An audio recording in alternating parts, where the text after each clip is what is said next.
नमस्कार, आप देख रहे हैं 4 पीएम और मैं हूं आपके साथ सिमरन। दोस्तों, एनडीए की नई सरकार में गृह मंत्रालय छिनने के बाद नीतीश कुमार ना सिर्फ एक्शन में आ चुके हैं बल्कि स्पीकर की लड़ाई अब सीधे दिल्ली तक पहुंच गई है। क्योंकि जिस तरह से नीतीश के तेवर बदले हैं, तो ऐसे में एक ओर जहां सम्राट चौधरी को भाग के अमित शाह से सलाह लेनी पड़ी, तो दूसरी ओर ऑपरेशन लोटस का खेल शुरू हो चुका है।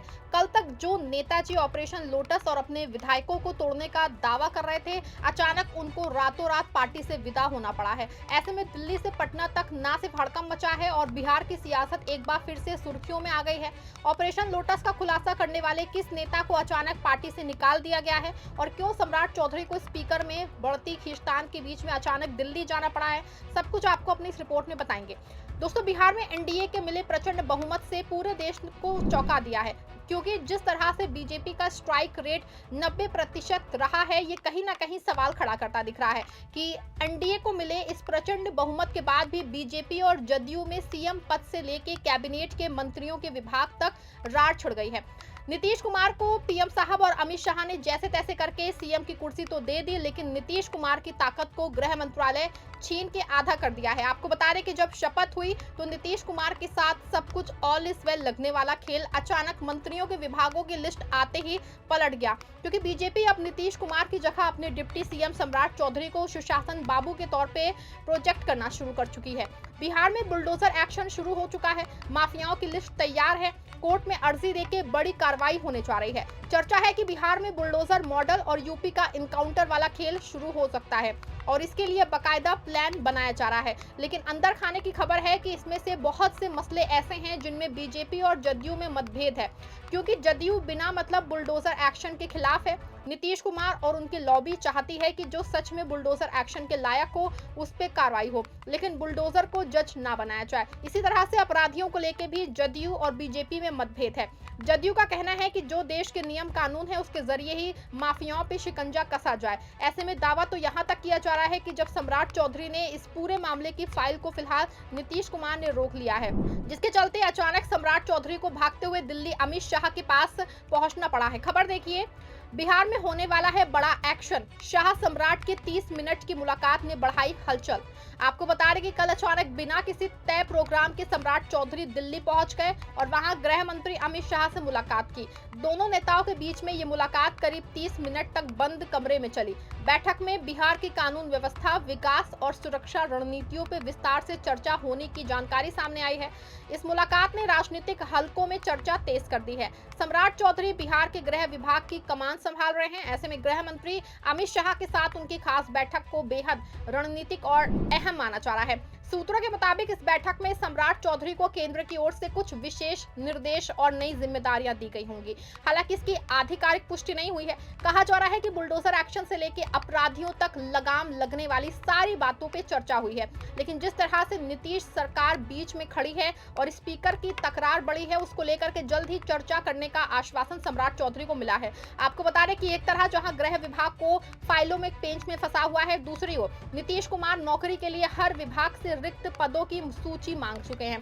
साथ ही आज 10 लाख महिलाओं के खाते में 10-10 हजार रुपए भी भेजे गए हैं। लेकिन सारी कवायदों के बीच में स्पीकर पद को लेकर वर्चस्व की जंग तेज होती दिख रही है। आपको बता रहे कि कल बीएसपी के एक नेता ने दावा किया था कि उनके एक विधायक को तोड़ने की कोशिश सत्ता पक्ष कर रहा है और ये दावा सीधे तौर पे नीतीश की पार्टी की तरफ इशारा करके किया गया था, क्योंकि पिछली बार भी बीएसपी के एक विधायक जमा खान जीते थे और बाद में नीतीश कुमार ने उनको अपनी पार्टी में शामिल कर लिया था। ऐसे में अब जब इस बार भी पार्टी के एक विधायक सुधीर यादव सिर्फ 30 वोटों से जीत के आए हैं, तो फिर से अनिल कुमार ने दावा किया था कि उनके विधायक को लगातार फोन किया जा रहा है, सत्ता पक्ष तोड़ने का प्रयास कर रहा है।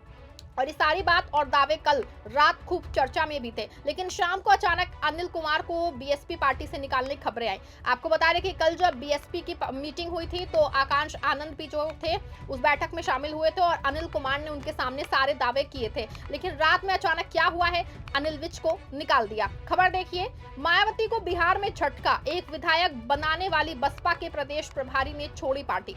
खबर की हेडलाइन से साफ है दोस्तों कि अनिल कुमार यानी बसपा बिहार प्रदेश प्रभारी तिवारी ने पार्टी छोड़ दी है। हालांकि बताया जा रहा है कि उनके बयान के बाद पार्टी ने उनको हटाने का मन बना लिया था, क्योंकि बीएसपी के मन में शायद कहीं ना कहीं चल रहा है कि वो भी बिहार में एनडीए का हिस्सा बन जाते, और ऐसे में सत्ता पक्ष यानी एनडीए के खिलाफ बयान देने से ये सब कुछ हुआ है। लेकिन पूरे मामले में जो बात साफ है वो ये है कि बीएसपी हो या फिर एआईएमआईएम, दोनों कहीं ना कहीं ये चाहती है कि वो एनडीए में शामिल हो जाएगा, और शायद यही बात नीतीश कुमार के मन में भी चल रही है, क्योंकि नीतीश कुमार एनडीए के अंदर अपनी मजबूत बैकिंग चाहते हैं।